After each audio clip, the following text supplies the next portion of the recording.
Okay, Roger once again, Mud Fossil University, responding to the requests of my mud fossil friends. Now, what we are going to do today is discuss the collection of mud fossils and how you do a little chemistry with them. Now, very few of you are going to do this, I understand that. But this is what I do, well, not always, but I play around, let me put it that way. And I don't do anything real special or any fancy stuff. But when I collected the DNA, I did very carefully and prepared it very carefully. I know how to do it. But playing around here, I don't use gloves and a mask and all that business. I just know how to do it and not contaminate a lot of stuff. And the blood that I take is not just, I don't just rub off the surface or something. I drill and I pick deep into where there's a lot of red blood, where there's a lot of iron, where there's a lot. Once you get in deep from the dried part, you get into the wet blood. And there's people, I saw a guy on the internet, he was walking around saying, ooh, the rock is all hard, and look at this little hole in the middle here. And he just walked up, and it's like putty going in. And that's where you see all these tunnels. They were from arterial blood supplies. And our artery is special compared to the vein. The artery is like this. All right, let's see if you can see this. The artery is right there. Now that was solid black at one time, and I scraped and do all kind of things. But the other one, and actually that's the valve down there. They call them vein valves. Now the other one here is that's the vein. I'm sorry. I get confused when I talk on this stuff. That is the vein. Veins have valves. They're always the black blood is in there because it's FeO2. It has used up its oxygen. It's going back to be reoxygenated. That is the arterial supply. This was, I believe, was a toe or a finger, and that's blood, and that will rehydrate, and all blood will rehydrate very, very, very quickly. See that? See how quickly that turns red? And that is the nature of blood. And what you can do is there's certain ways to prepare this. Now, what I do is I take plastic sheets or so forth, and I scrape out, or on this kind of stuff, clean it off good, obviously. Scrape off stuff, and then collect it onto the slides, and then with a little bit of moisture. Now, before I put it on here and I put on the slides, you get something in here, a little bit of water. And then, I use a pH up and down. So you can go a little bit up, a little bit of down. So you got acid and you got base. Now, there's some I did, I don't know, it was months ago. And this one was in acid, I believe. Now, see, I can't even remember now. I didn't write it down. But, oh, no, base. There it is, base. This is in the base. This is in the acid. Okay. Now, I'm going to look at this in a microscope. What happens is, here's what happens. A base and an acid means you got either something has extra electrons or the other stuff has looking to get electrons. Because everything wants to be basically neutral. They want to bond. They want to become stable. You're unstable when you don't have a hand to shake. All right, that's basically what's going on. These molecules have nobody's hand to shake, and they say, "Hey, I'm looking for an electron." I say, "You know what? I could really use one." So they come on over here. Let's work together. Stabilize me, and that's what happens. When they become extremely stable, they become literally like glass, and then the last stability is carbon because it's the last thing to sublimate, and then it will eventually, under certain conditions, become a crystal. It becomes a diamond, and the only difference between a diamond and a pencil lead that you write with is the way the molecules are aligned. Carbon can be a lubricant. It can be black. It can be hard as the hardest thing on the face of the earth, and clear. So there's a lot going on with carbon. And that's why we are carbon-based, and it is carboxylation that makes us work. There's a lot to this chemistry, but let's just get back to this. I know I get off track, but anyway, you want to go with a pH of, you could go I just play around. I'm going to be perfect. I actually don't use that much. I put in a little and a little, and then I get it just below a couple of drops of pH down, a couple of drops pH up, and you end up with doing this. And if it doesn't do much to it, I put a little more, and I see what happens. Now, this is blood. It's blood from this ferrous oxide. All right, that ferrous oxide, and this is a meteorite. This is a meteorite. You see how it's singed and everything and burnt up? All the flesh is burnt off this. The only thing left on here is tendon enthesis. You see that? That ball right there in that stalk? You see that? That's a tendon enthesis, and there's more in there. And when this came through the atmosphere, it heated up like crazy. You see how it's all sort of flattened out and blackened out? And this is from heat. This is from heat. And what happens on this side was the red blood, the arterial blood, it boiled out and exploded this side right off. The black blood did not burn off like the other side. You see, that was the back end. This is where the artery comes in. This is where the vein comes in. And this is like a fingertip. And that is one of the enthesis points on it. Now, this, I am going to take some blood out of here, and we're going to see what it looks like under the microscope. But that is a meteorite. And this other one, that's just not something special. There's all over the place that are meteorites that have blood in them. Now, this had blood. This literally soaked blood out of here. I mean, bubbled blood, just like drops of blood on every one of those little red spots. Now, that was many years ago, so I doubt much if it'll hydrate back now, but it might turn a little red here. See how quick it turned pink. See? Right. Now, that's the nature of blood. This was DNA tested. This is a lung, a human lung, and the DNA was extracted. You see that real red spot? We drilled right in there with a little tiny pick drill, and you get out just enough to do the job. And that's a human lung. It's been DNA tested, CAT scan, certified by an anatomist. It's a left lung. That's the pattern of the lung. Anyway, this is a setup. So get yourself some pH up, pH down, a little alcohol, clean everything up. If you got a microscope, you're really going to need a microscope if you're going to do this, you know, and see them in their entirety. But that's all there is to it. It's as simple as that. I took some of these transition, here, I'll show you what I did. Where is that? Here it is. All right, now, here's what I did. Let me come up here. I'm going to come right up here close so you can see. All right, let me see if I can see. All right, here we go. Now, you see that? This here, I took a little bucket, and I put the ones that have a lot of transition metals in them, like this one here. And this, you see the metals in it? There's gold and everything in this. And there's a lot of them that are like this. Now that's where the blood, here. Get some water. This is where the blood is on the back. Now this one here I played around with. I sort of sealed the surface. I don't know why I did it, sort of, with castor oil. Because when you put castor oil on, you're going to seal the surface on it. They use castor oil to actually preserve food over the winter, beans and things like that. I believe it puts the surface on. Anyway, that's the red side.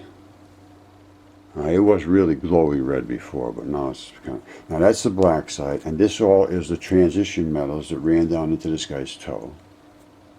And that right there is the blood that congealed after it blew out of the arterial side. That's what they do. All right. So anyway, that's how you're going to collect the DNA and all that business. And it's in almost everything. I mean, here's a lung that's been totally leached out. It looks like it's just a burnt out piece of rock. But if you dig in there, you see,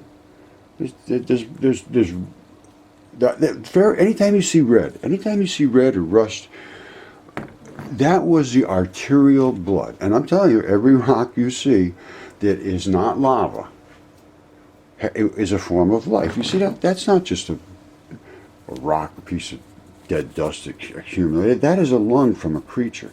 And that's the top of the lung right there where it was. That's the way it looks like. And apparently this is where the airway came in, or over here somewhere. But you see this? The black and the red. Black is always the ferrous oxide O2 blood. Watch. And the ferrous oxide O3 is the red. And it always had, well, not always, but most of the time. See it? The two different colors? You see that? This is like what they call pleura. It's a coating on the lung. And which is this one too. You see that? That's, if you can see it, that's pleura. And then when you get down way inside of them, that actually is fascia. You see those little cuppy looking things? That is what fascia links together, just like that. You see those? See that? And now that would be like a mat, but the mat has eroded. It's been, I think this was in some kind of acid. I don't know. These are the kind of things somebody should be studying, but I think it's extremely cool. And if you want, you see, you could see the red and the black. Once you put a little water on these things, they literally come back to life, and I mean they do. That stuff has DNA in it. I absolutely guarantee it. And the process is chelation. It's, I say chelation. See that red coming out there? Now, what that means is the molecules that are in there, these bloods, these metals, all the metals that are in your body are transition elements. They have, I'm going too deep into this. Let me just tell you the story here. When you see these colors, you know that was a transition element. That transition element gets wrapped around it, molecules in there. And it's not like a chunk of steel or a big chunk of iron in your body. No, they're little tiny molecules, and they adhere to other little tiny molecules. And that is what drags food and things around in your body. That's how transition metals work. Once they are dead and they're in this condition, they do something called chelation, which means they surrounded by molecules which are called ligands, if you want to get into it, so I might as well. And those molecules they have little electrons on them that say, hey, I'm going to stick around you and I'm not letting anybody bother you. And that's what happens, and that is what protects the DNA, and that is how we got the DNA out of all the samples we have. We had 3 DNA tests that all came back positive, 100%. For mitochondrial DNA of humans, and one of them is around here somewhere. I mean, well, this one came back. That's a little one. That's just a human-sized one. Yeah, it's around here somewhere. But anyway, it was the giants. One of them was 200 feet tall. One of them was 60 feet tall. Laugh as you want. I have all the evidence. I have all the specimens. I have all the knowledge. You can laugh, but your laughing is irrelevant unless you can do something to show that what I am presenting is incorrect. All right, so let's go on from there because I got a whole batch of other stuff to do.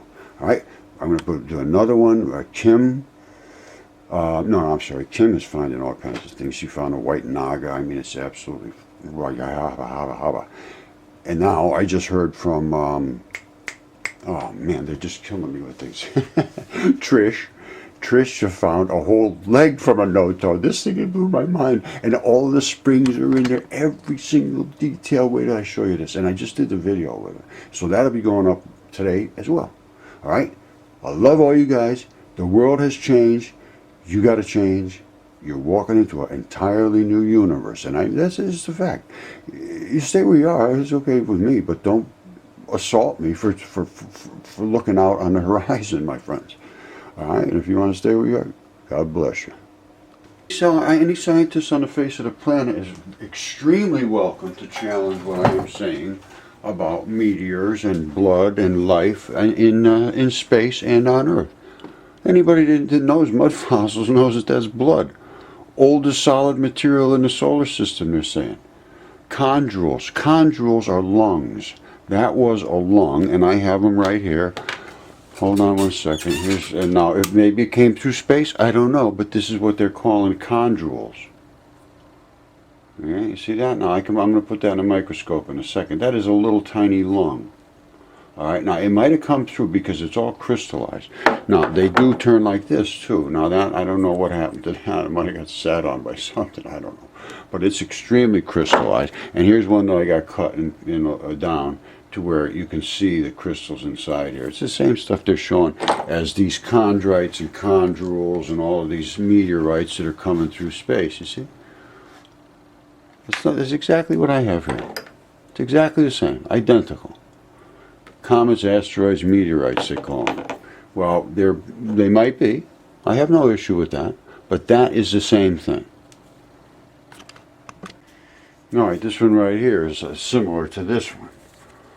And you break it open, there's blood inside there. Now that one there is a little more eroded, and that might even be a lung. But this is what happens to them as they come through, and that's how they burn up when they get overheated. That's just from being overheated.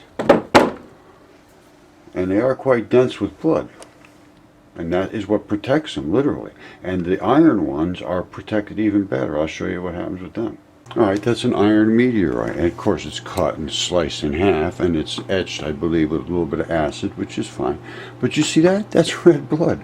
And that is red blood. And I guarantee, well, I can't guarantee it, but I'm pretty darn sure if you dug into there and did correctly and broke the crack, they call it cracking the bonds, which hopefully that would have been in a pH that would have kept it pretty much stabilized, and then you put it in the lower pH, 5.6, with below that 5-ish, somewhere in there, it cracks the bonds and breaks open the metal complexes, transition metal complexes, which are surrounded by the ligands I talked about before. And the acid goes in there and says, hey, come here, I want to get you. And then one comes off and says, all right, now we can go get the DNA. And that's what happens. It breaks open. They call it cracking the bonds. And you know what you're fracking? It's called fracturing the rocks. And then they pour acid in to crack the bonds. Frack. And it's killing the earth. Now, that is the black blood, FeO2, which is the return blood, goes up to the heart and lungs to be reoxygenated, comes back red, and then it migrates over until it turns black. This is the nature of our lives. That is a meteorite that came through Earth's atmosphere. It smelted exactly like it was in a foundry. Exactly like a foundry. That's what they do with the rocks of the earth.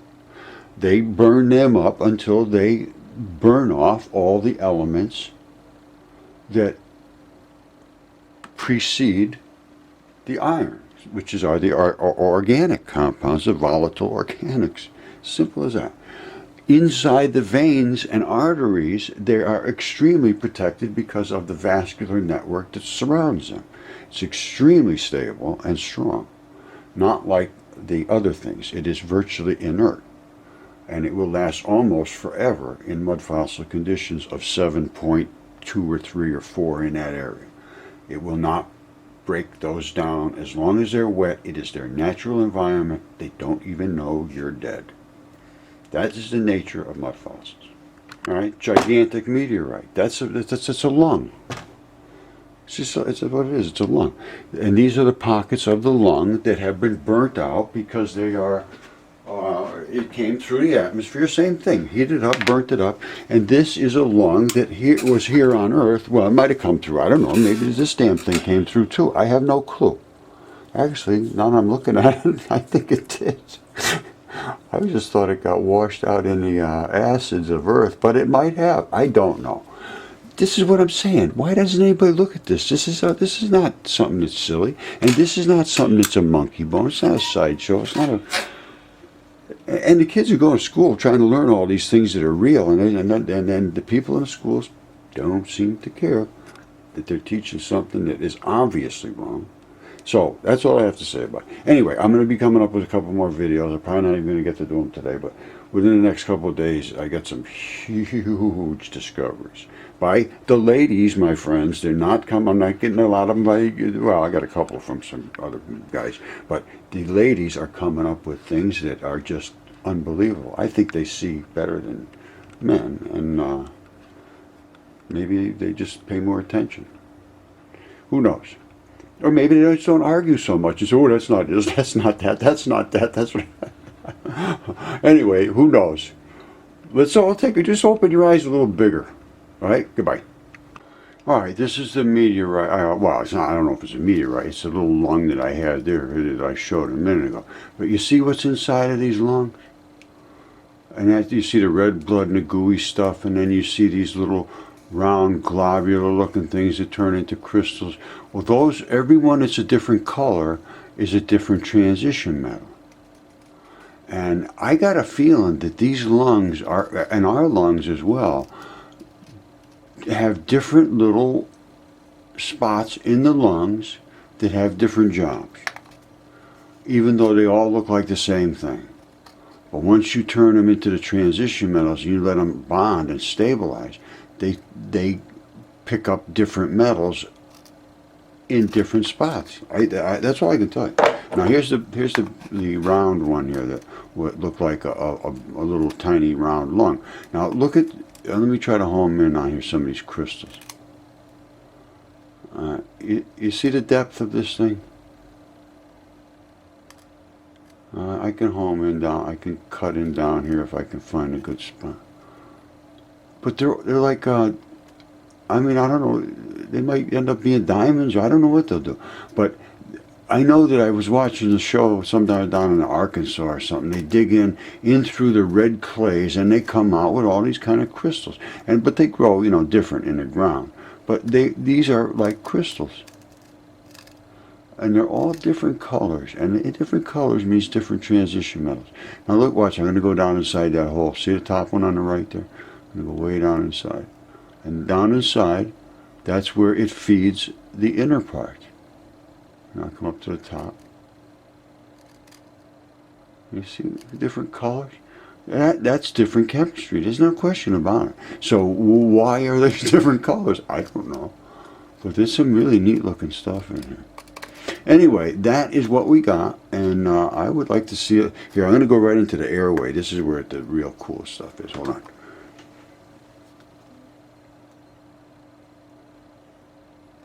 You see it right there? That's where the airway enters in. You see how nice that is? So maybe it's right where the airway enters into the lung. This is right on the side of the lung. I don't know if you can see this here. It's right there. You see that little spot right there? Whoops, no, you can't. That right there. That's where this is a little peanut looking lung. That's all I can tell you. That's what this is. And that's where the airway enters in, and that's it right up there. And it's all, and this is where you get the really cool looking different colors, and you know, well, you get them all over the place, but this seems to be a little bit better in this area. Anyway, that's what they are, and this is that. Let me see if I can turn the color of the light down a little bit.